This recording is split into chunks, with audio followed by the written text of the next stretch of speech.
Hi everyone, hello. My name is Anchal Arora and I welcome you all to my YouTube channel, The Chem Squad। और आज की video में हम लोग discuss करने वाले हैं नीट 2022 के क्वेश्चन पेपर को। अगेन डिस्क्लेमर, अगर तुमको आंसर की देखना है और सोल्यूशन देखना है तो वो तुम चैट जीपीटी को भी प्रॉम्प्ट करोगे तो वो भी दिखा देगा इंटरनेट से ढूंढ के। हम इस वीडियो में बात करते हैं कि अगर हमने क्वेश्चन देखा तो हम उसको अप्रोच कैसे करेंगे। अगर हम फिजिकल केमिस्ट्री का क्वेश्चन देख रहे हैं तो क्या यूनिट्स के साथ खेल के हमारा आंसर सही आ सकता है, या अगर हम ऑर्गेनिक केमिस्ट्री का देख रहे हैं तो लाइन ऑफ थॉट क्या होना चाहिए हमारा, या फिर अगर हम इनऑर्गेनिक केमिस्ट्री का देख रहे हैं तो हमें कैसी कैसी चीज़ों को अच्छे से मेमोराइज करना चाहिए और कैसी कैसी चीज़ों को we can just let go, right. इन सब चीज़ों के बारे में हम बात करने वाले हैं। शुरू करें, लेट्स गो। ठीक है जी। सबसे पहले, विच of the following PV curve represents maximum work done. PV curve work done क्या है? अरे मैम हमें फॉर्मूला आता है यार, अच्छी बात है, minus P delta we. Work done हम पढ़ते कैसे हैं? वर्क डन हम पढ़ते कैसे हैं?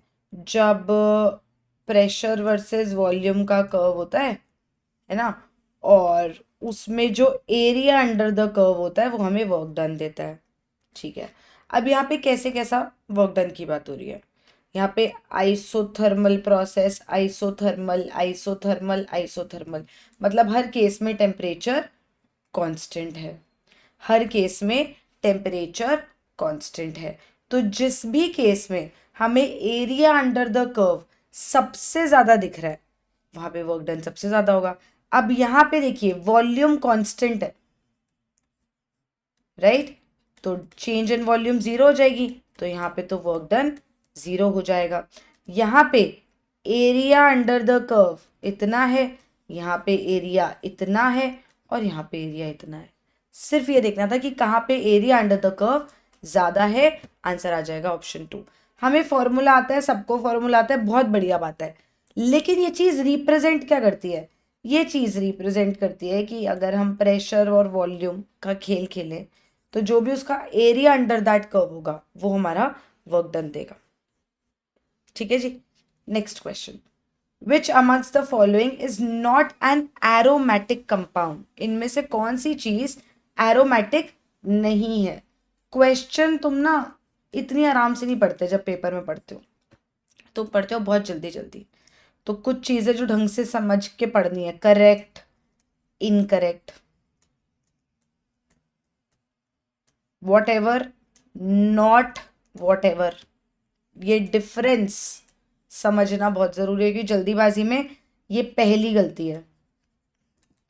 जो पेपर बना रहे हैं उनको भी पता है, और तुम जो अटेम्प्ट कर रहे हो तुम भी इसको सिली मिस्टेक बोल के बचना चाहते हो, पर यार let's not be that silly, right, not required, not worth it. ठीक है। एरोमेटिक कंपाउंड, एरोमेटिक कंपाउंड के बारे में हमें क्या पता है? Benzene, good good. तो बेंजीन की क्या कैरेक्टरिस्टिक्स हमें पता है जो बाकी एरोमेटिक कंपाउंड्स में भी होने चाहिए? कि वो साइक्लिक होना चाहिए, पहली बात, यहाँ तो सब साइक्लिक है। ठीक है, वो प्लेनर होना चाहिए। प्लेनर का मतलब हर कार्बन आइटम sp2 हाइब्रिडाइज्ड हो और इन द प्लेन हो, राइट, sp2 हाइब्रिडाइज्ड कार्बन हो।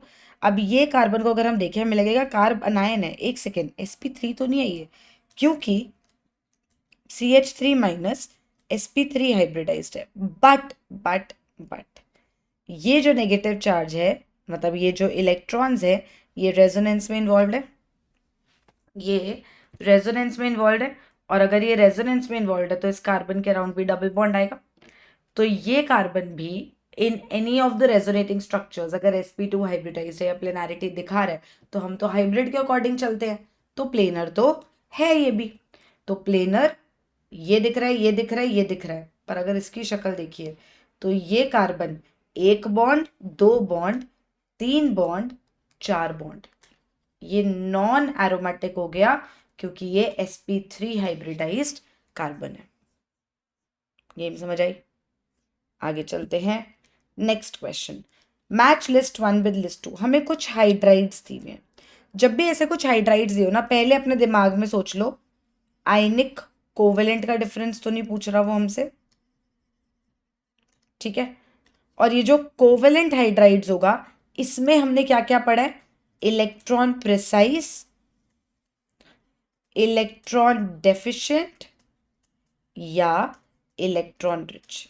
इलेक्ट्रॉन प्रिसाइज वो सब जिनका ऑक्टेट कंप्लीट है व्हाटएवर, एंड इलेक्ट्रॉन रिच जिनके पास लोन पेयर दिख रहा हो या फिर नेगेटिव चार्ज दिख रहा हो, और इलेक्ट्रॉन डेफिशिएंट जो गरीब हो। अब हम देखते हैं तुमने हमें पूछा क्या क्या है। तुमने हमें पूछा है कि यार इन हाइड्राइड्स को ना मैच करना है electron precise, electron deficient, electron rich and ionic. ओ, जो पूरी कैटेगरीज है उसने बस उसको तुम्हें मैच द फॉलोइंग में दे दिया। Very doable question. हमने हाइड्राइड्स के बारे में इतना ही पढ़ा है, हमें भी यही आता है, तूने हमसे वही पूछ लिया। ठीक है, तो तू हमारे लिए कुछ कैच तो नहीं दे रहा है, फिर भी हम एक बार ध्यान से देखेंगे।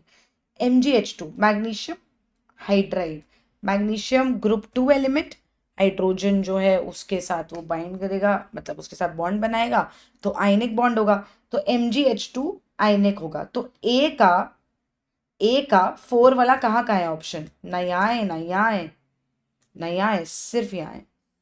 तो आंसर तो यहीं से आ गया। चलो फिर भी अगर मुझे श्योरिटी है ही नहीं, क्या मुझे इनमें से किसी पे भी श्योरिटी है? किसी पे भी? मेरे को जर्मेनियम देख के लग रहा है कि तो कार्बन की फैमिली में होना चाहिए ना, carbon, silicon, germanium, tin and lead, right. तो मुझे ये पता है कि ठीक है ठीक है ठीक है, इसके पास 4 वैलेंस इलेक्ट्रॉन्स है, तो ये जैसे CH4 बनाता है वैसा कुछ होगा। मैं CH4 के अकॉर्डिंग सोच रही हूँ, उसी की फैमिली का है। तो जर्मेनियम के आसपास 4 बॉन्ड्स है तो 8 इलेक्ट्रॉन्स है। इलेक्ट्रॉन प्रिसाइज मैम बी का ना मेरे हिसाब से 1 होना चाहिए, तो बी का 1 यहाँ है, बी का 1 यहाँ है। ठीक है, 50-50 वी आर देयर। हमें ए का नहीं आता था, हमने बी के अकॉर्डिंग 1 और 2 के बीच में सोच लिया। अब हम सोच रहे हैं B2H6 तो अरे डाइबोरेन यार, इलेक्ट्रॉन डेफिशिएंट। BH3 गरीब, फिर वो आपस में ब्रिज बॉन्डिंग करके B2H6 बनाता है, वो अभी भी इलेक्ट्रॉन डेफिशिएंट चल रहा होता है, वो अभी भी इलेक्ट्रॉन डेफिशिएंट ही खेल रहा है, अभी भी वो इलेक्ट्रॉन डेफिशिएंट ही खेल रहा है। तो ये भी पक्का इलेक्ट्रॉन डेफिशिएंट है। तो C का 2 तो मैम यहाँ भी है, यहाँ भी है, फंस गए फंस गए फंस गए। D बचा सकता है। HF आयनिक तो हो नहीं सकता, कोवेलेंट है तो इलेक्ट्रॉन रिच की कैटेगरी में आएगा। तो अगर HF कोवेलेंट है और इलेक्ट्रॉन रिच की कैटेगरी में आएगा तो हमारा A भी समझ आ गया हमें कि फिर MgH2 ही आयनिक होगा। समझे? कभी कभी फंस जाते हैं, इसमें कोई शर्माने वाली बात नहीं है कि यार मुझे तो इतना बेसिक भी नहीं आता। कोई बात नहीं, सबको देखो कौन सा आता है इसमें से। कभी कभी एक ऑप्शन भी पूरा मैच द फॉलोइंग करा देता है, सच में। कभी कभी तुम पूरा वो देखो, तुम उसमें से एक समझोगे ना, तुम्हें लगेगा भाई ये तो एक ही का आंसर है और इसके लिए मैं पक्का श्योर हूँ, तुम्हारा आंसर वहीं पे आ जाएगा। समझे मेरी बात? एक ऑप्शन भी कभी कभी देता है। तो कभी ऐसा क्वेश्चन देखो जो थोड़ा मेमोरी बेस्ड हो और तुम्हें थोड़ा स्ट्रेस हो कि यार मेरे को ना सारे लॉजिक्स नहीं याद, and I am pretty sure कि मैं MgH2 गलत सोच रहा हूँ।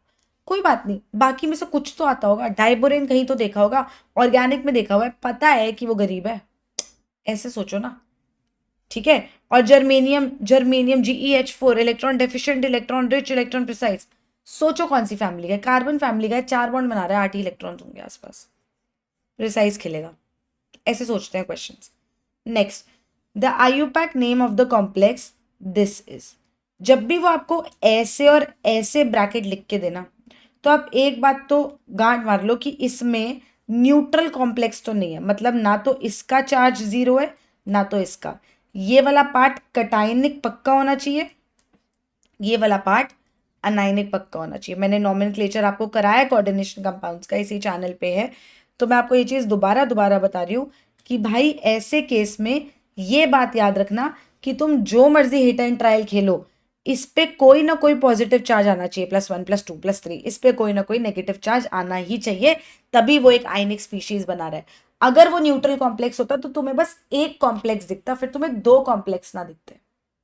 You understand what I am trying to say? तो इन चीजों का ध्यान रखना होता है। ठीक है, AgH2O whole twice, AgCN whole twice. मुझे नहीं पता भाई, मेरे को समझ ही नहीं आ रहा है। मतलब मुझे ऐसा लग रहा है कि यार मेरे को नहीं समझ आ रहा है कि सिल्वर की ऑक्सीडेशन स्टेट क्या होगी। कोई बात नहीं, सिल्वर जनरली +1 में होता है। हम ना इस इंस्टिंक्ट से चलेंगे कि जनरली +1 में होता है। मुझे नहीं पता अभी क्या चल रहा है, मैं अपने इंस्टिंक्ट से जा रही हूँ। अगर ये +1 लेके ये गेम चल गई तो बहुत बढ़िया चल रहा है फिर मेरे लिए। AgCl होता है ना, +1 होता है ना, ठीक है। अब यहाँ पे देखो, अगर मैं इसको +1 मान लूँ, इसको +1 मान लूँ, +1 +2 into aqua ligand is a neutral ligand, तो 0 is equal to charge on cation. तो अगर ये +1 है तो मतलब चार्ज ऑन कटायन कितना है? अच्छा, for the entire ionic species to be neutral, अगर NaCl होता है और Na पे +1 होता है तो Cl पे -1 होता है, तभी एक ये न्यूट्रल आयनिक स्पीशीज बनती है, राइट right? तो अगर charge on this cationic complex is +1 तो चार्ज ऑन अनायनिक पार्ट कितना होना चाहिए? -1। सिर्फ हिट एंड ट्रायल खेल रही हूं मैं। तो यहाँ पे इस सिल्वर की ऑक्सीडेशन स्टेट कितनी आ जाएगी? X+2 into -1, Cn minus ligand होता है, is equal to -1, x is equal to -1 + 2, x is equal to +1। This is working for me brilliantly, क्योंकि अगर मैंने इसका एक का +1 माना तो मेरे को दिख गया कि ये कटायनिक है, ये अनायनिक है, और इवेंचुअली इसका भी +1 आ रहा है। तो इसका नाम कैसे करेंगे? नाम कैसे करते हो? सोडियम क्लोराइड लिखते हो, पहले कटायनिक पार्ट लिखा जाता है, फिर अनायनिक पार्ट लिखा जाता है। कटायनिक पार्ट में पहले लिगेंड, फिर मेटल, और फिर मेटल की ऑक्सीडेशन स्टेट। अनायनिक में पहले लिगेंड, फिर मेटल, और फिर मेटल की oxidation state. Hit and trial भी वैसे खेलना है कि वो हमारे काम है। जैसे कॉपर हो तो वो +1 +2 ट्राई करना, प्लैटिनम निकल हो तो +2 ट्राई करना, जिंक हो तो +2 ट्राई करना, क्योंकि इनकी general oxidation states, common oxidation states यही देखी जाती हैं। तो ये हो जाएगा di aqua silver, di aqua silver 1, ठीक है। तो डाई एक्वा सिल्वर 1 यहां दिख गया मुझे, तो मेरा तो क्वेश्चन खत्म हो गया। लेकिन फिर भी मुझे याद रखना चाहिए कि ये डाई एक्वा सिल्वर 1 का टाइनिक पार्ट है, अनायनिक है डाई साइनिडो सिल्वर, नहीं नहीं, आर्जेंटेट। जब अनायनिक कॉम्प्लेक्स होता है तो कॉम्प्लेक्स के बाद 8 आता है, डाई साइनिडो आर्जेंटेट 1। 15 मिनट्स की नॉमेनक्लेचर है भैया, पढ़ लेना, चैनल पे है। Amongst the following which one will have a maximum lone pair repulsion? ये क्वेश्चन केमिकल बॉन्डिंग का है, मतलब वो हमें केमिकल बॉन्डिंग VBT में ले जाना चाह रहा है। वो ये बोल रहा है कि यार तू ना इन सबकी शेप बना और तू वो शेप देख के मुझे बता कि कहाँ पे मैक्सिमम लोन पेयर रिपल्शन होगा। जहां पे लोन पेयर में गैप कम होगा वहां सबसे ज्यादा रिपल्शन होगा, उनके बीच में एंगल कम होगा वहां सबसे ज्यादा रिपल्शन होगा, ठीक है। उसके लिए मेरे को इनकी हाइब्रिडाइजेशन चाहिए, उसके लिए मेरे को इनकी शेप चाहिए। हाइब्रिडाइजेशन के लिए स्टेरिक नंबर चाहिए, तो मैं पूरा जुगाड़ सिखाया हुआ है स्टेरिक नंबर का। कौन कौन दिया हुआ है? ClF3, मैं पहले सारे लिख दूं, ClF3, IF5, SF4, XeF2। How do I approach this question? सबसे पहले ClF3 की बात करते हैं।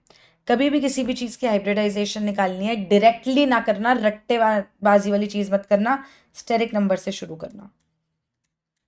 स्टेरिक नंबर कितना होगा इसका?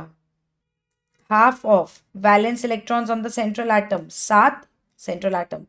मोनोवेलेंट कितनी स्पीशीज जुड़ी है? 3, 5 आ गया।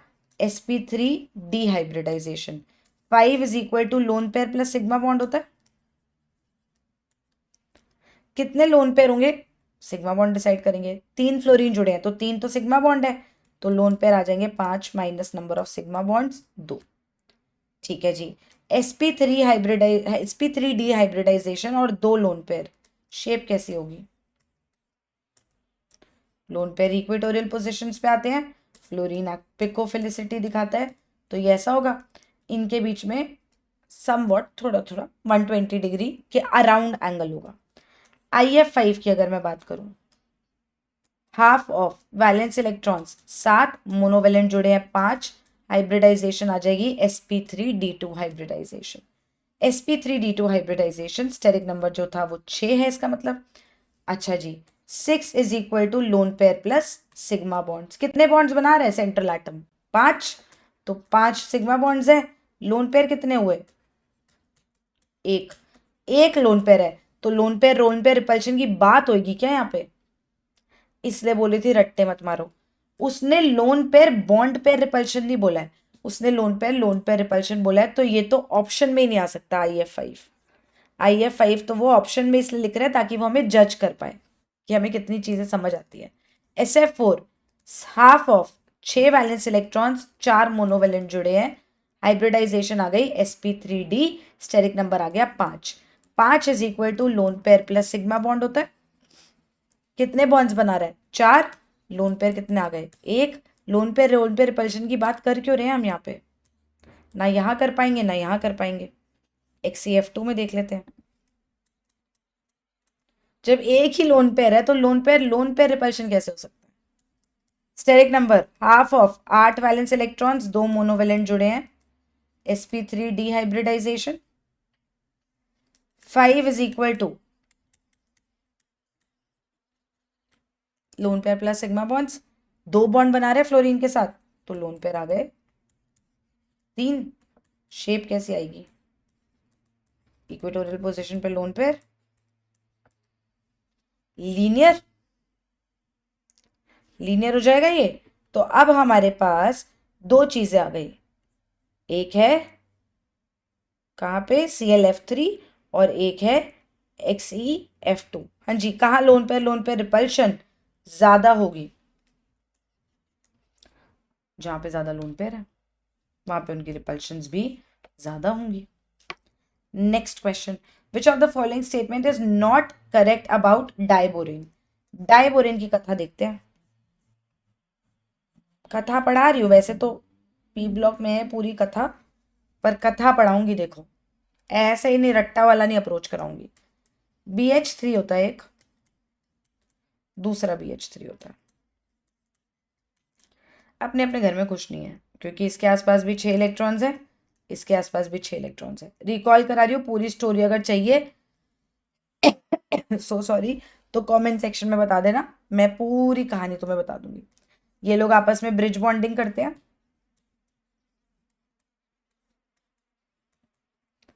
उस ब्रिज बॉन्डिंग करने से क्या होता है कि ये जो BH के सिग्मा बॉन्ड्स थे, एक BH के, ये इन्होंने इस बोरॉन के साथ शेयर करे, और जो इसके BH के सिग्मा बॉन्ड्स थे, ये इन्होंने सिग्मा बॉन्ड के इलेक्ट्रॉन्स थे, ये इन्होंने इसके साथ शेयर करा। इसका मतलब एक्चुअली जो ये सिग्मा बॉन्ड के इलेक्ट्रॉन थे, 2 इलेक्ट्रॉन, ये अब 3 लोग बांट के बैठे हैं। ये दोनों तो बांट ही रहे हैं और इसके साथ और शेयर कर लिए। एंड ऑल्सो जो इस BH3 के ये बॉन्ड के 2 इलेक्ट्रॉन्स थे, ये भी 3 लोग बांट रहे हैं, एक ये बोरॉन, एक ये हाइड्रोजन, और एक ये इसके साथ बांट रहे हैं। तो मतलब ये जो ब्रिज बॉन्ड के 2 इलेक्ट्रॉन्स हैं, ये कितने लोग बांट रहे हैं आपस में? 3 लोग बांट रहे हैं, 3 सेंटर्स बांट रहे हैं, इसीलिए ये 3 सेंटर 2 इलेक्ट्रॉन बॉन्ड है। जो ब्रिज बॉन्ड है ये 3 सेंटर 2 इलेक्ट्रॉन बॉन्ड हुआ। तो आते हैं यहाँ पे, there are 3 centre 2 electron bonds, ये सही बात है। 2 ब्रिज बॉन्ड्स जो है वो 3 सेंटर्ड 2 इलेक्ट्रॉन है। इंपॉर्टेंट बात, नॉट करेक्ट पे फोकस करना, पेपर में जल्दीबाजी में नहीं कर पाओगे क्योंकि उसने नॉट बोल्ड करके नहीं दिया। They are playing smart. Okay okay, the 4 terminal BH bonds are 2 centered 2 electron. What does this mean? कि एक बॉन्ड में 2 इलेक्ट्रॉन्स होते हैं, हमें पता है, और इस बॉन्ड के 2 इलेक्ट्रॉन्स 2 ही लोग शेयर कर रहे हैं। तो ये जो 2 इलेक्ट्रॉन्स है ये 2 सेंटर शेयर कर रहे हैं। तो इसका मतलब ये जो टर्मिनल BH बॉन्ड्स है, ये 2 सेंटर 2 इलेक्ट्रॉन बॉन्ड्स है। ये भी सही बात हो गई, गलत ढूंढनी है हमें। The 4 terminal hydrogen atoms and the 2 boron atoms lie in one plane. Yes or no? Do they lie in one plane? Yes, they do. ये और ये सेम प्लेन में, ब्रिज ऊपर से आ रहा है और ब्रिज नीचे से जा रहा है।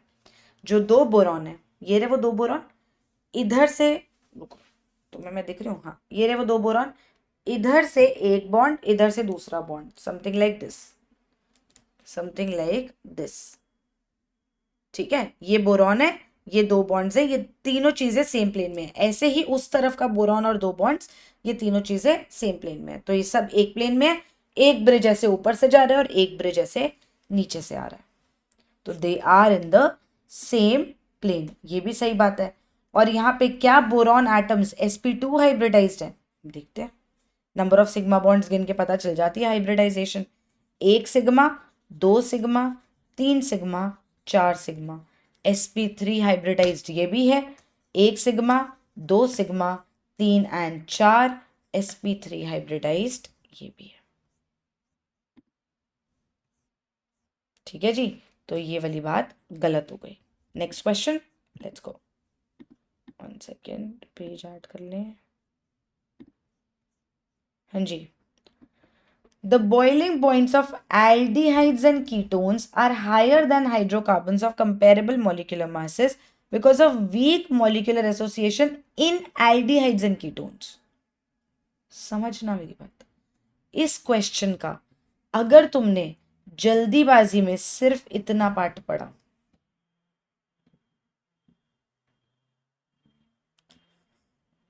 ठीक, और हाँ लिख दिया, एक वो केस है। दूसरा केस, तुमने ये पूरा पार्ट पढ़ा और तुमने इसको मिस इंटरप्रेट किया और तुम्हारा आंसर आया नो, वो दूसरा केस है। और तीसरा केस है कि तुमने ये पूरी चीज अच्छे से पढ़ी और इसको इंटरप्रेट भी बिल्कुल ठीक से किया, तो वो सही बात है। समझो मेरी बात, बहुत अच्छा क्वेश्चन है ये, चीजें समझने के लिए कि जल्दीबाजी में क्या गलत होता है। The boiling points of aldehydes and ketones are higher than hydrocarbons of comparable molecular masses. Hydrocarbons, alkanes, alkenes, alkynes, इनसे ज्यादा क्यों होगा aldehydes ketones का boiling point? क्योंकि aldehydes ketones में डाइपोल डाइपोल इंटरैक्शन होती है, पोलर होते हैं ये।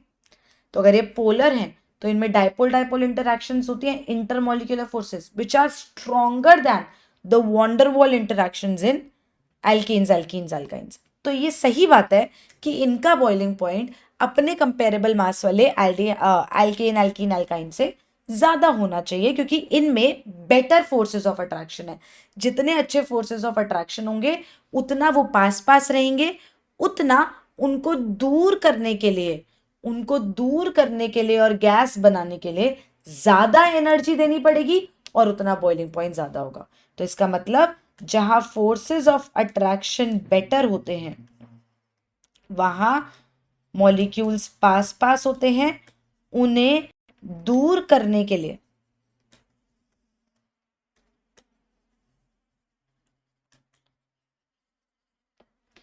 मेहनत ज्यादा लगती है और इसलिए उनका बॉइलिंग पॉइंट ज्यादा होता है। तो forces of attraction directly proportional to boiling point, we have achieve that. तो हमें ये सही लग रही है। अब कुछ बच्चे गलती क्या करते हैं, because of weak molecular association. नहीं, एल्डिहाइड कीटोन में तो स्ट्रॉन्ग मोलिकुलर एसोसिएशन होती है। Agreed, stronger than van der वाल। In general dipole dipole interaction is not a very strong interaction पर से। हाइड्रोजन बॉन्डिंग उससे ज्यादा स्ट्रॉन्ग है, समझ रहे हो मेरी बात। Dipole dipole is better than van der Waals, पर जब हम उसकी बात करते हैं तो हम तो यही बोलते हैं ना कि हाँ, it's a weak molecular interaction between species, between polar molecules, ऐसे बात करते हैं ना हम उसके बारे में। तो वो जो बात लिखी है वो उसकी डेफिनेशन रिलेटेड बात है। अगर हम इस वीक को पढ़ के ये कंफ्यूज करें कि एक सेकेंड, क्या वो ये कहना चाह रहे कि it is weaker then alkenes, alkenes, alkynes, तो नहीं। अगर उसको वो कहना होता तो वो वही लिखता, वीकर देन हाइड्रोकार्बन्स वाला लिखता। उसने वो नहीं लिखा है, उसने स्मार्ट वर्ड प्ले किया है, तो हमें वो स्मार्टली समझना होगा। Yes, the boiling point is higher. Why is it higher? Because it has better forces of attraction. But it says weak molecular association. Yeah, in general weak molecular association, but better than hydrocarbons. क्यों मैं इस question पे इतना stress दे रही हूँ? Ma'am Ratte तुम्हारे में हमें आता है। I agree. इस क्वेश्चन को देख के तुम्हारे दिल ने कहा हाँ इसका तो 1 ही होगा। अग्रीड। कल को तुम्हें कुछ पेपर में आएगा, कल को तुम्हें कुछ वर्ड प्ले मिल गया, तो तुम चीजों को पढ़ के समझ गलत लिया और बिना बात का -1 ले आए, तो समझ रहे हो, आती हुई चीज गलत नहीं होनी चाहिए ना। इसीलिए तो मैं कह रही हूँ, मैं अप्रोचेबिलिटी सिखा रही हूँ। कर तो तुम लोगे भाई, जब किताब पढ़ोगे, समझोगे, सीखोगे तो कुछ ना कुछ तो कर ही आओगे। कहाँ फंसना नहीं है वो बता रही हूँ। जल्दीबाजी में ना हमारा दिमाग टू माइंड्स खेलता है, हमें खुद पे शक होने लग जाता है। अबे बलू, मैं कोई ऐसे विक्ट्री थोड़ी दिखा रही थी, मैं तो ये बता रही थी कि हमारा दिमाग टू माइंड्स में चलता है, कि हमें ऐसा लगता है कि हमें ना सेल्फ डाउट ज़्यादा होता है जब हम पेपर दे रहे होते हैं। हमें लगता है यार मुझे लग रहा है पर मुझे खुद पे विश्वास कुछ ज़्यादा है नहीं वैसे लाइफ में, तो आई एम नॉट श्योर। ये तब होता है जब वर्ड प्ले वो खेलता है हमारे साथ। तो be smart when you go through such questions. Understand my point? ठीक है जी। नेक्स्ट पॉइंट क्या है? The boiling points of aldehydes and ketones are lower than alcohols because alcohols में हाइड्रोजन बॉन्डिंग होती है which is stronger than dipole dipole interactions and therefore alcohols का boiling point ज्यादा होता है। तो यही स्टेटमेंट 2 है। तो दोनों स्टेटमेंट्स करेक्ट हैं। हमें बात समझ आ गई, हम वर्ड प्ले से बच के रहेंगे। Let's go. Statement 1, Statement 2. The boiling point of the following hydrides increases in the order ये, ठीक है। क्या ये सही बात है? भाई बाकी सब छोड़ो, तुम्हारे रट्टे खराब है, तुम्हें नहीं आ रहा है तारा कि ये यहाँ होना चाहिए या ये यहाँ होना चाहिए, यहाँ चाहिए, तुम्हें नहीं फर्क पड़ता, तुम्हें नहीं आता। मैं कह रही हूँ मेरे को रट्टा भूल गया, मैं पेपर देने बैठी, मैंने कहा शिट यार ये तो कुछ ऑर्डर आ गया, मेरे को ऑर्डर नहीं आता। पर मेरे को इतना दिमाग लगाना तो आता है ना कि बॉइलिंग पॉइंट पानी का लास्ट तो नहीं हो सकता है क्योंकि उसमें हाइड्रोजन बॉन्डिंग है। तो वो किसी और से जीत रहा हो ना जीत रहा हो मुझे नहीं याद, पर H2S से तो पक्का जीतेगा। तुम खुद को ये तसल्ली तो दे पाओगे, तुम्हारा थोड़ा तो कॉन्फिडेंस बढ़ेगा पेपर में। तो भाई ये पीछे तो नहीं है सबसे, तो ये तो तू गलत स्टेटमेंट बता रहा है। The boiling point of these hydrides increases with molar mass. भाई अगर ऐसा होता तो ये सही स्टेटमेंट होती, पर ऐसा नहीं है ना, बीच में हाइड्रोजन बॉन्डिंग आ रहा है। अगर मॉलिक्यूलर मास बढ़ाने से, अगर मॉलिक्यूलर मास बढ़ाने से बॉइलिंग पॉइंट बढ़ता होता इस केस में, तो फिर ये ऑर्डर सही था। पर मेरा दिल जानता है कि ये पक्का गलत है। मुझे ये पक्का पता है कि H2S से तो नहीं हार सकता है, मुझे बाकी रटा हुआ भूल गया। पर मेरा लॉजिक मुझे ये चिल्ला चिल्ला के बोल रहा है कि भाई उसमें हाइड्रोजन बॉन्डिंग है, वो H2S से तो पक्का जीत के बैठ रहा है, पक्का जीत रहा है। तो फिर मेरी सेकेंड स्टेटमेंट भी गलत हो गई। तो दोनों statements are incorrect. Next question. The given graph is a representation of kinetics of a reaction. Nice question. I really like this question. Y versus X बताना है। अब फर्स्ट ऑर्डर में क्या होता है, सेकेंड में क्या होता है, जीरो में क्या होता है, मुझे क्या आता है? जीरो ऑर्डर में पता है मैंने ऐसा ग्राफ कहाँ देखा है? इंडिपेंडेंट। जीरो ऑर्डर में मैंने देखा ये rate versus concentration of the reactant. Because rate is equal to K into reactant की concentration raised to the power 0 which is the order of the reaction. तो rate is constant, it is independent of the concentration. तो zero order reaction के लिए, zero order reaction के लिए this must be rate and this must be concentration and I am sure about it. अब ऐसा question ma'am आपने तो ऐसे बोल दिया कि आई एम श्योर, मेरे को नहीं समझ आ रहा, कोई बात नहीं, कोई प्रॉब्लम नहीं है। तुमने ये क्वेश्चन देखा, तुम्हें लगा कि मुझे नहीं समझ आ रहा, क्या मैं इस क्वेश्चन को 40 सेकंड देख के फटाफट लिख सकती हूँ कि इस क्वेश्चन, इस जीरो ऑर्डर में मुझे क्या क्या पता है? वो जीरो ऑर्डर में मुझे दो चॉइसेस दे रहा है, या तो भाई कॉन्सेंट्रेशन वर्सेस टाइम हो या तो रेट वर्सेस कॉन्सेंट्रेशन हो। उसने मुझे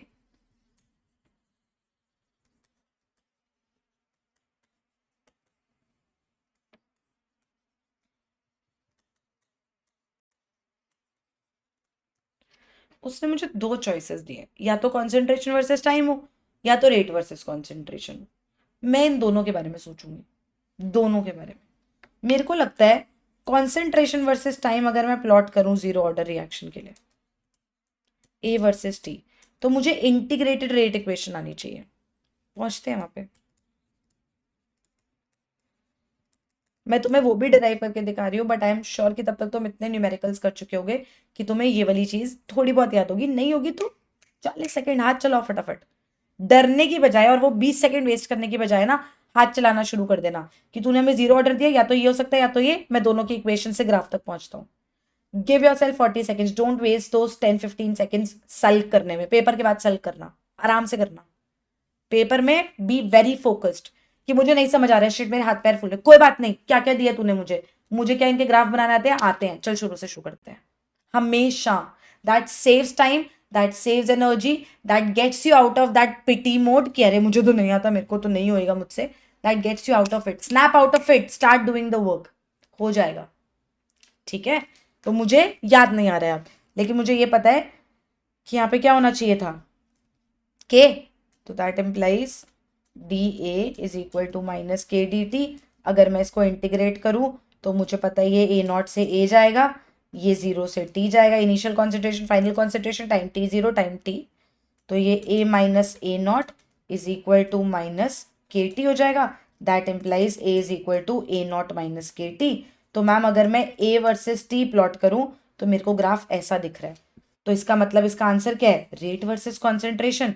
तो आंसर या तो 3 है या तो 4 है। फर्स्ट ऑर्डर में भी सेम तरीके से सोचो।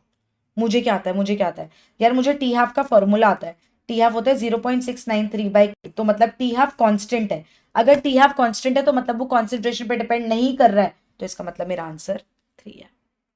The moment you stop the self pity कि मेरे से नहीं होगा, मेरे तो बस की ही नहीं है, हाय मैं कितना बेचारा, the moment you get out of it and the moment you start thinking कि तू ठीक है, मुझे मुझे इस क्वेश्चन को देख के नहीं समझ आ रहा, पर भाई तूने मुझे दिया क्या क्या है, मुझे डेरिवेशन आती है, I am very sure I can reach to this answer logically, and you will start doing that.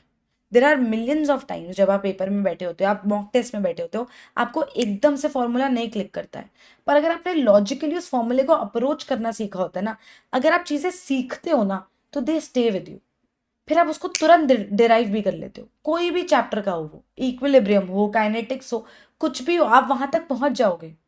इसीलिए मैं हमेशा प्रमोट करती हूँ कि रट्टे बंद कर दो, सीखना चालू कर दो, फंसोगे नहीं कहीं पे। अब ये सॉल्व हो गया, सॉर्टेड, टेंशन खत्म। Next question, which of the following sequence of reactions is suitable to synthesise chlorobenzene. अब मुझे क्लोरोबेंजीन बनाना है, ये चाहिए था। ठीक है, बेंजीन में अगर मैं क्लोरीन और एनहाइड्रस FeCl3 डालूं, अरे बन जाएगा chlorobenzene. Electrophilic aromatic substitution reaction, reagents देखते ही दिमाग कहेगा भाई ये तो ES है, नहीं कह रहा ना, यूट्यूब पे वीडियोस हैं, जाके देख लो, आई प्रॉमिस कहने लग जाएगा, समझाया हुआ उसमें सब कुछ। ठीक है, रिएजेंट्स की सारी कहानी, तो ये ES है, हो गया। अच्छा, next, identify the incorrect statement. Again यहाँ पे उसने बोल्ड करके दिया, बहुत बहुत धन्यवाद, पर कोई गारंटी नहीं कि बोल्ड करके दिया जाएगा, गलत चीज उठानी है। All the 5D orbitals are different in size, होते हैं क्या डिफरेंट इन साइज। अगर तुम जनरल पे चले गए, तुमने बोला कि यार मैंने तो स्ट्रक्चर ऑफ एटम में पढ़ा था कि अगर n की वैल्यू बढ़ती है तो ऑर्बिटल का साइज बढ़ता है, ठीक है, पर तुम डी ब्लॉक वालों गेम्स याद है तुम्हें, थोड़ी सी इफेक्टिव न्यूक्लियर चार्ज बढ़ जाता है तो साइज पे क्या फर्क पड़ता है, जनरली इनके साइज जो होते हैं वो सिमिलर से होते हैं, तो it is not, it is a correct statement. All the 4D orbitals have shapes similar। देखो साइज नहीं लिखा, they are playing so smart word play, जल्दीबाजी में गलत हो सकता है। शेप्स तो सिमिलर होते हैं 3D के अकॉर्डिंग, जैसे जैसे dxy dy dxz होता है, dx² - y² dz² होता है, तो जो शेप है वो तो चाहे 3D वाले ऑर्बिटल्स हो, चाहे 4D वाले ऑर्बिटल्स हो, चाहे 5D वाले ऑर्बिटल्स हो, शेप्स तो सिमिलर होंगी ना, साइजेस में फर्क हो सकता है, ऑर्बिटल की शेप तो सिमिलर होगी, तो ये बात भी सही है। In an atom all the 5 3D orbitals are equal in energy in the free state. Yes, हम उनको एक एनर्जी पे बनाते हैं और इसीलिए पहले सिंगली भरते हैं और फिर पेयरिंग करते हैं। The shapes of dxy dyz and zx orbitals are similar to each other. यहां तक बात सही है, सिमिलर शेप्स हैं, पर इनकी सिमिलर कैसे है, dx² - y² ऐसा होता है डबल डम्बल्ड, और dz² पैसिफायर जैसा होता है, शेप इनकी अलग है, तो फोर्थ स्टेटमेंट इनकरेक्ट हो गई। इसमें ज्यादा सोचना नहीं था, दिस वाज बेस्ड ऑन हमें क्या क्या पता है ऑर्बिटल्स की शेप एंड साइज के बारे में। Next question, which one is not correct mathematical equation for Dalton's law of partial pressure. Dalton's law of partial pressure ये कहता है कि अगर मैं एक डब्बे में कुछ गैसेस मिक्स करूं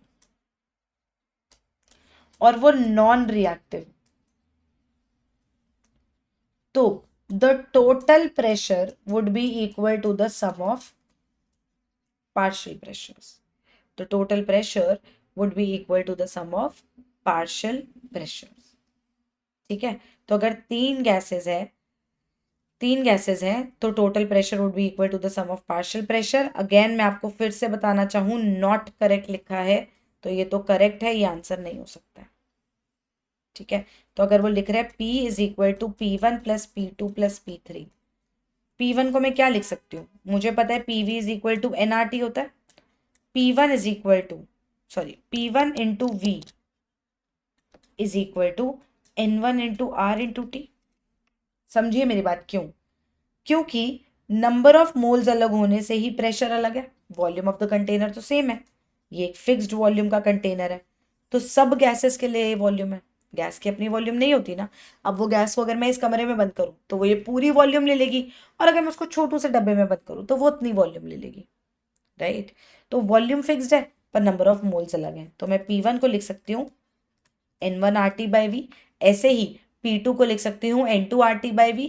P3 को लिख सकती हूँ N3RT/V. तो ये भी सही बात हो गई.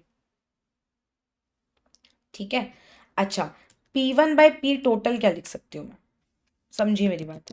P टोटल को क्या लिखेंगे, P टोटल को मैं लिखूंगी N total RT/V. Similar method से टेम्परेचर कांस्टेंट है जिसपे मिक्सिंग हो रही है, एंड वॉल्यूम क्योंकि डब्बे की फिक्स है तो वॉल्यूम जो है वो सबके लिए सेम है.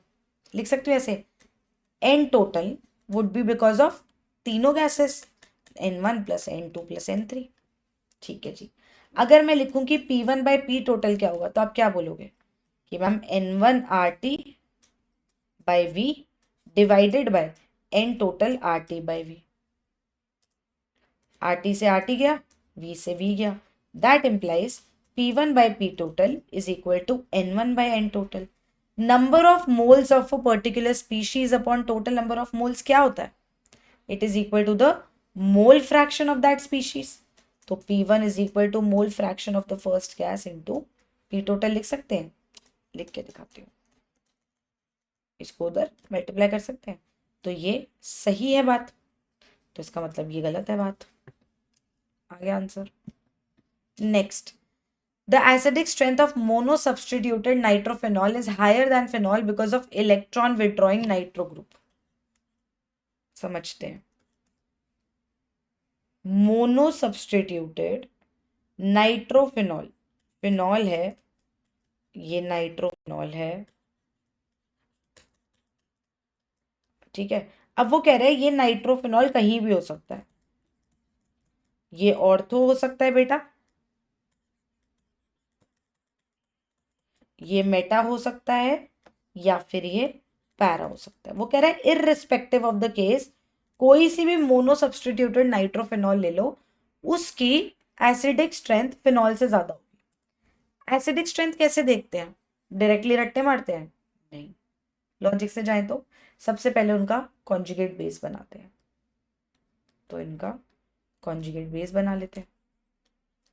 कॉन्जुगेट बेस जिसका ज्यादा स्टेबल होता है उसकी एसिडिक स्ट्रेंथ ज्यादा होती है. Stability of conjugate base is directly proportional to acidic strength. पूरी जीओसी कराई हुई है, दिल मत तोड़ना, पूरी जीओसी पे वीडियोस है, एवरीथिंग फ्रॉम स्क्रैच. यही होता है. अब ये नेगेटिव चार्ज रेजोनेंस में इन्वॉल्व है, गुड, स्टेबलाइज हो रहा है, तो वो तो यहाँ भी हो रहा है. इनफैक्ट यहाँ पे इलेक्ट्रॉन विड्रॉइंग ग्रुप लगा है, ऑर्थो पैरा पे होगा तो -R से स्टेबलाइज कर रहा है इस कॉन्जुगेट बेस को, और अगर मेटा पे हुआ तो -I से कर रहा है. कुछ तो विड्रॉइंग इफेक्ट दिखा रहा है, कुछ तो नेगेटिव चार्ज को कम करवा रहा है ऑक्सीजन पे से, कुछ तो फैलवा रहा है. और जितना चार्ज फैलता है उतना पर यूनिट एरिया चार्ज कम रहता है, उतनी स्टेबिलिटी होती है. तो जितना ये चार्ज फैलेगा उतना हमारे लिए अच्छा है भाई, चाहे इंडक्टिव से फैलवाओ चाहे रेजोनेंस से फैलवाओ. तो ये तीनों ही, चाहे ऑर्थो हो चाहे मेटा हो चाहे पैरा हो, वो फिनॉल से तो ज्यादा ही एसिडिक होंगे. तो फर्स्ट स्टेटमेंट बिल्कुल सही है. तो आंसर या तो 1 हो सकता है, आंसर या तो 3 हो सकता है, 2 और 4 तो नहीं हो सकता. Ortho nitrophenol, Meta nitrophenol and para nitrophenol will have the same acidic strength. नहीं, ऑर्थो और पैरा पे क्या अलग चीज है, आओ इनको कंपेयर करवाएं, रिवाइज कराएं तुम्हारा. वैसे इस पे पूरी वीडियो है,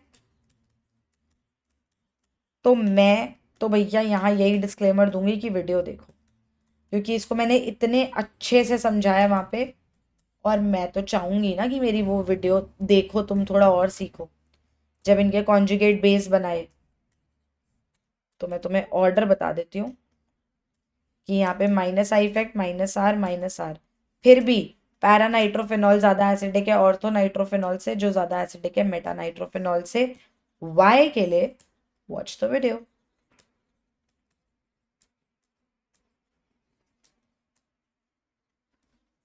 next, at 298 Kelvin the standard electrode potentials are given। क्या सिखाया मैंने, जब भी इलेक्ट्रोड पोटेंशियल देखो तो सबसे पहले क्या देखना है कि तुम्हें कौन सी पोटेंशियल दी है, रिडक्शन या ऑक्सीडेशन। Cu2+ से Cu जा रहा है, रिडक्शन पोटेंशियल दी है। Zn2+ से Zn जा रहा है, रिडक्शन पोटेंशियल दी है, रिडक्शन पोटेंशियल दी है, रिडक्शन पोटेंशियल दी है। मैम अगर पहले दो की रिडक्शन पता चल गई तो सबकी क्यों चेक कर रहे हो? Because I really love to get good marks, you should too, it's your competitive examination. क्या मालूम इन दोनों की रिडक्शन दी हो, बीच में इसकी ऑक्सीडेशन दे दे, इसकी रिडक्शन दे दे, फिर से फंस जाएंगे ना। फिर कंपेयर हमेशा सेम टाइप की चीजों में करते हैं, या तो सबकी रिडक्शन पोटेंशियल हो या तो सबकी ऑक्सीडेशन पोटेंशियल हो। ठीक है, ठीक है जी। अब इनमें से कौन सा रिएक्शन नहीं हो सकता है, कैन नॉट अकर है। अगेन बोल्ड नहीं किया हुआ है, प्लेइंग स्मार्ट वीडियो, जल्दीबाजी में गलत करने के चांसेस बढ़ जाते हैं। इनमें से कौन सा रिएक्शन नहीं हो सकता है is the question for you. समझते हैं कौन सा रिएक्शन नहीं हो सकता है। Copper 2+ plus zinc gives zinc 2+ plus copper. इसका मतलब ऐसा रिएक्शन जहां पे ये रिड्यूस हो जाए और ये ऑक्सीडाइज हो जाए। अगर कॉपर आयन वाले से कॉपर की रिडक्शन पोटेंशियल जिंक वाले से ज्यादा है तो वो रिड्यूस होएगा और जिंक ऑक्सीडाइज होगा। अगर उसकी रिडक्शन पोटेंशियल कम है तो उसके रिड्यूस होने की टेंडेंसी कम है और इस वजह से ये रिएक्शन नहीं होगा। तो रिडक्शन पोटेंशियल कॉपर वाले की इतनी है, जिंक वाले की इतनी है। यस, कॉपर आयन की ज्यादा रिडक्शन पोटेंशियल है तो वो रिड्यूस होगा और जिंक जो है वो ऑक्सीडाइज होगा, ये होगा। Next, copper ion plus ion gives copper plus Fe2+। ये रिएक्शन फॉरवर्ड कब जा सकता है, जब इसके रिड्यूस होने की टेंडेंसी ज्यादा हो। इसका मतलब इसका रिडक्शन पोटेंशियल आयरन से ज्यादा हो, जो मुझे दिख रहा है कि है ये पॉजिटिव ये नेगेटिव, इसलिए ये भी होगा। Fe2+ plus zinc gives Zn2+ plus Fe। मतलब ऐसा रिएक्शन जहां पे ये रिड्यूस हो जाए और ये ऑक्सीडाइज हो जाए। वो पॉसिबल कब है, जब इसकी रिडक्शन पोटेंशियल इससे ज्यादा हो। कंप्लीट इलेक्ट्रोकेमिस्ट्री का कोर्स आपके पास दिया हुआ है मैंने यूट्यूब पे, अगर आपको अपने ब्रशअप करने हैं तो आप वहां पे अपना टॉपिक ब्रशअप कर सकते हो। तो इसका रिडक्शन पोटेंशियल ज्यादा है, बिल्कुल है। It is a less negative value, मतलब it is a higher value, so it has higher chances to get reduced, therefore ये होगा। तो बचा यही रिएक्शन, तो ये नहीं होगा। नेक्स्ट क्वेश्चन, इन 1 मोलल सोल्यूशन, 1 मोलल मतलब 1 mole of solute in 1 kg solvent, it contains 0.5 mole of solute।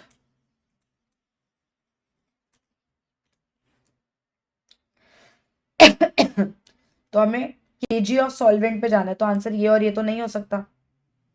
Mass of solvent चाहिए, तो number of molality is equal to 1 number of moles upon mass of solvent in kg होना चाहिए, क्योंकि हमें यहाँ पे ग्राम दिया। चलो यहीं से निकालते हैं, पहले रुक जाओ। मास ऑफ सॉल्वेंट इन kg, ठीक है। तो मास ऑफ सॉल्वेंट इन kg आ जाएगा कितना, 0.5 kg। लेकिन यहाँ पे ग्राम्स में बात हो रही है। अगर वो आपको ऑप्शन ए दे देता 0.5 ग्राम्स, तो आप बिना यूनिट देखे अगर इसको मार्क कर दोगे तो ये सिली मिस्टेक होगी जो बाद में आपको रुलाएगी। तो ऐसा मत करना। फिजिकल केमिस्ट्री के क्वेश्चन में बड़ा बड़ा लिख लो, चांद सितारे बादल बिजली बना के, कि भाई फिजिकल केमिस्ट्री के क्वेश्चन में यूनिट्स का ध्यान देना बहुत जरूरी है। We will have to focus on the units. तो ये कितना आ जाएगा, 500 ग्राम, 1000 से मल्टीप्लाई कर देना, आ जाएगा। RMgx प्लस CO2, ग्रिग्नार्ड की पूरी केमिस्ट्री की वीडियोस हैं, आई होप आपने देखी है। अगर नहीं देखी है तो please go and watch them, they are really useful for you on the chem squad. Grignard की वीडियोस, वॉच देम। बाल खराब हो गए, रुक जाओ, अब ठीक हो गए। सुनो, आर माइनस कार्बोनिल कार्बन पर अटैक करेगा क्योंकि ये डेल्टा पॉजिटिव है इस पे और वो नेगेटिवली चार्ज स्पीशीज है, वो न्यूक्लियोफाइल है, वो अटैक करेगा। ये पाई इलेक्ट्रॉन्स यहाँ मूव करेंगे, बनेगा आर, जिसने अटैक करे अभी अभी एक कार्बन पे जिसका एक ऑक्सीजन पे नेगेटिव चार्ज है और एक डबल बॉन्ड हो एज इट इज है। ये O माइनस के आसपास मंडराने आ जाएगा Mgx, जिसमें Mg2+ होता है, X माइनस होता है। यही होगा। ये ड्राई ईथर की प्रेजेंस में हुआ है तो यहाँ तक हो गया। उसके बाद प्रोटोनेट करेंगे अगर हम इसको, तो ये बन जाएगा क्या, Rc double bond OH, carboxylic acid, step up reaction, RCOOH। पर हमसे उसने Y पूछा है, Y is RCOO minus Mgx। Next question, primary aliphatic amines react with HNO2 to give unstable diazonium salts. Primary aromatic amines react with HNO2 to form diazonium salts which are stable even above 300 Kelvin. हाँ जी, statement 1 सही है कि गलत है? RNH2 का HNO2 से reaction करेंगे तो RN2 पॉजिटिव बनता है, पर ये हाईली अनस्टेबल होता है। और ये अगर इसको पानी वानी मिल गया तो ये ROH बनाना प्रेफर करता है। ये बहुत इजीली रिप्लेस हो जाता है क्योंकि N2 उड़ने के लिए मरा जा रहा है, उसको कोई रोकने के लिए नहीं है, कोई स्टेबिलिटी नहीं मिल रही कि 2 मिनट भी रुक जाए। पर जब ये एरोमेटिक कहानी होती है तो याद है ना, N2 पॉजिटिव है जिसको कुछ स्टेबिलिटी मिल रही है इस बेंजीन रिंग की वजह से, तो इस वजह से ये थोड़ा सा स्टेबल होता है, पर 300 केल्विन से ऊपर स्टेबल नहीं होएगा।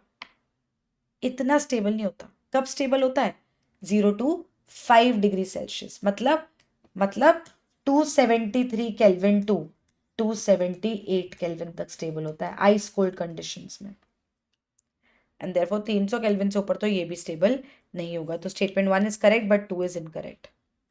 ये स्टेटमेंट आधी करेक्ट थी, इवन अबव तो गलत बात हो गई थी।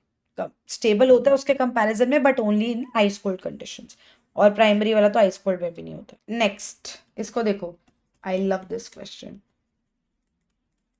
ये है ना तुम्हारी लॉजिक और तुम्हारे स्किल्स टेस्ट करने वाला क्वेश्चन।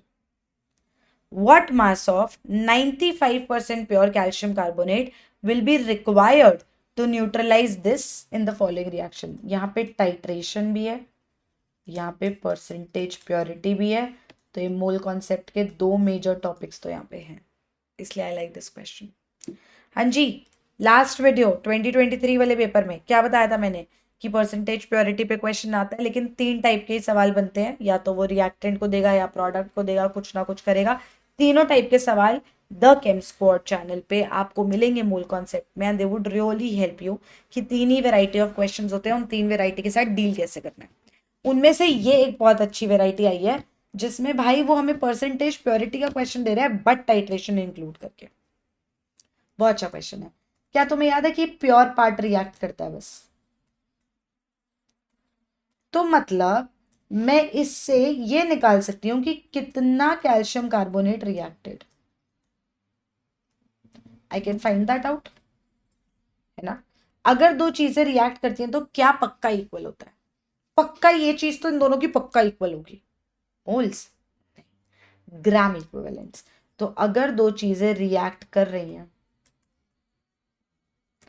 तो उनके ग्राम इक्विवेलेंट्स पक्का इक्वल होंगे।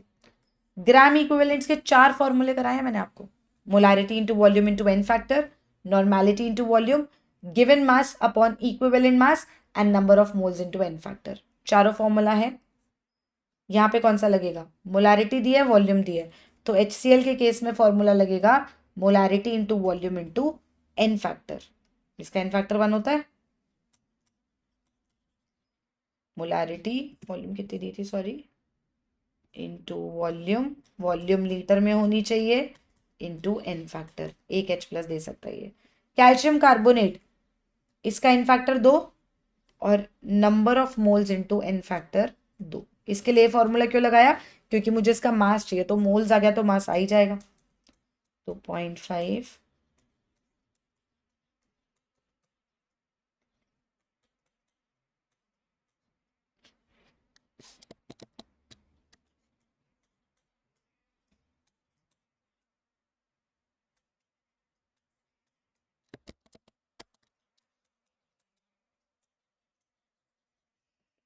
मोल्स आ गए। मास कितना आ जाएगा? कैल्शियम कार्बोनेट का मोलर मास 100 होता है।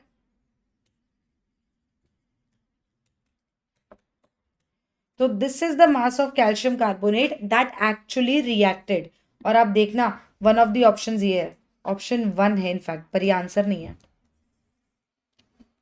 This is the pure part, this is the pure part. उसने प्योर थोड़ी पूछा है, उसने बोला है कि मैं कितना कैल्शियम कार्बोनेट लूं, कितना कैल्शियम कार्बोनेट लूं,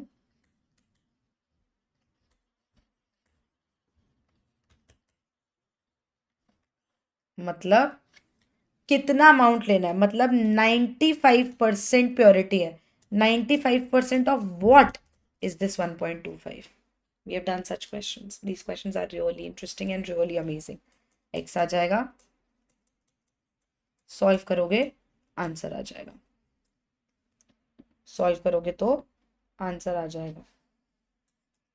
next question, the pH of a solution containing इतना सोडियम एसिटेट एंड इतना एसिटिक एसिड।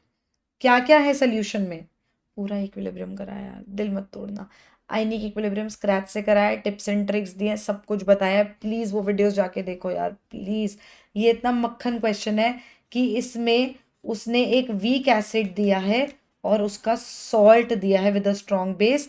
इसका मतलब वो हमसे बफर की बात कर रहा है, इसका मतलब वो हमसे बफर की बात कर रहा है। And P H is equal to P K A plus log of concentration of salt upon concentration of acid. log 10 is 1, तो pH is equal to pKa plus 1, तो आंसर आ जाएगा 5.57। फर्स्ट इसमें लिखा हुआ है, इन द न्यूट्रल और faintly alkaline medium KMnO4 oxidise iodide to iodate, the change in oxidation state of manganese in this cases. KMnO4 के बारे में हमें क्या पता है? MnO4 माइनस एसिडिक मीडियम अगर हम दे तो Mn2 प्लस देता है, और न्यूट्रल या स्लाइटली अल्केलाइन दे तो MnO2 बनाता है, सॉरी। और कंप्लीटली अल्केलाइन मतलब स्ट्रॉन्गली अल्केलाइन अगर हम उसको सोल्यूशन दे तो वो क्या बनाएगा? MnO4 2 minus ion. तो यहाँ पे वो हमसे ये वाला पार्ट पूछ रहा है, तो MnO4 माइनस से MnO2 जाएगा, तो ये +7 से +4 में जा रहा है, which is option 1। Compound X on the reaction with ozone followed by zinc H2O gives formaldehyde and 2-methyl propanol. Formaldehyde, एक सेकंड में लिख लूं पूरा चीज। कंपाउंड X है जिसमें ये रिएक्शन होगा, तो मुझे मिला फॉर्मेल्डिहाइड एंड 2-methyl propanol।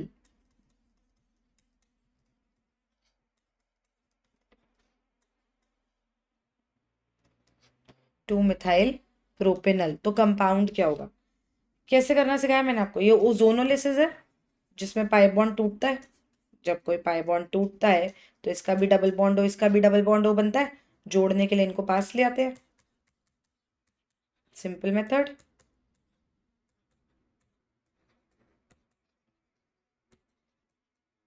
जब हम इनको जोड़ेंगे, जब हम इनको जोड़ेंगे तो इनके बीच में एक डबल बॉन्ड आ जाएगा।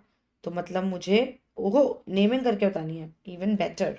CH2 double bond CH, CH, CH3, CH3। How do I name this? Find the longest continuous chain. I did find the longest continuous chain. Numbering ऐसे होनी चाहिए कि डबल बॉन्ड को प्रायोरिटी मिले, 1 2 3 4। तो कुछ ब्यूटीन है ये, ब्यूटवानीन। तो ये कौन सा है? 3-मिथाइल, 3-मिथाइल ब्यूट, अरे 3-मिथाइल ब्यूटवानीन। Next question, 3O2 gives 2O3 for the above reaction at 298 Kelvin Kc is found out to be इतना। Kc दिया हुआ है हमको। Kc क्या होगा? concentration of product raised to the power उसका stoichiometric coefficient upon concentration of reactant raised to the power उसका stoichiometric coefficient. If the concentration of oxygen at equilibrium is इतना, then the concentration of ozone is. सब कुछ तो दिया हुआ भाई. 59 is equal to ozone का स्क्वायर अपॉन 0.04 का क्यूब. तो ओजोन की कॉन्सेंट्रेशन आ जाएगी,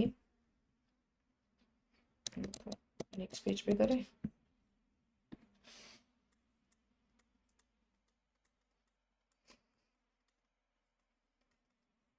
इंटू 0.04 इंटू 0.04. ठीक है ना, इसका क्यूब है into 0.04. 4 4s are 16, 16 4s are 64, 64 3s are 192. इसको सॉल्व वॉल्व करोगे तो इसका आंसर आ जाएगा 1. नेक्स्ट क्वेश्चन है, the product formed from the following reaction sequence is. Cyanide है, रिड्यूसिंग एजेंट है. लास्ट वीडियो में भी हमने डिस्कस किया था, रिड्यूस होके 1 डिग्री अमीन बनता है ये. तो मतलब ये बन जाएगा बेंजीन पे CH2NH2. ठीक है, अब ध्यान से समझना, NaNO2HCl है. तो ये डाइजोनियम सॉल्ट जो बनेगा, ये वो एरोमेटिक वाला नहीं बनेगा जो आइस कोल्ड कंडीशंस पे स्टेबल होता है. ये जो बनेगा ये इतना स्टेबल है ही नहीं. तो ये अगर इतना स्टेबल है ही नहीं, तो जैसे ही इसको पानी मिलेगा ये उड़ जाएगा N2 और इस पे लग जाएगा OH. न्यूक्लियोफिलिक सब्स्टिट्यूशन रिएक्शन होगा. तो ये अराइलिक की तरह बिहेव कर ही नहीं रहा है ना. ये कैसा है, ये है जो ये अल्काइलिक वाला बिहेव कर रहा है जो स्टेबल नहीं होता है. तो इसी पेपर में 2 डाइजोनियम के क्वेश्चंस आ गए हैं. सिमिलर बात को पहले उसने स्टेटमेंट में पूछा, फिर उसने क्वेश्चन दे दिया कि चल करके भी दिखा देगी, तू गलती तो नहीं करता. ठीक है जी, बात समझ आई. अब नेक्स्ट वीडियो में मिलते हैं 2021 के कुछ क्वेश्चंस के साथ, जिनमें लॉजिक लगेगा, कॉन्सेप्ट लगेगा, तुम्हें टिप्स एंड ट्रिक्स बताऊंगी कहाँ फंसना नहीं है, और फिर उस बारे में बात करेंगे. I'll see you in the next video. Please like the video. Please subscribe to the channel if you haven't already. अगर कर दिया तो और उसे करवा दो यार. Do something, know something.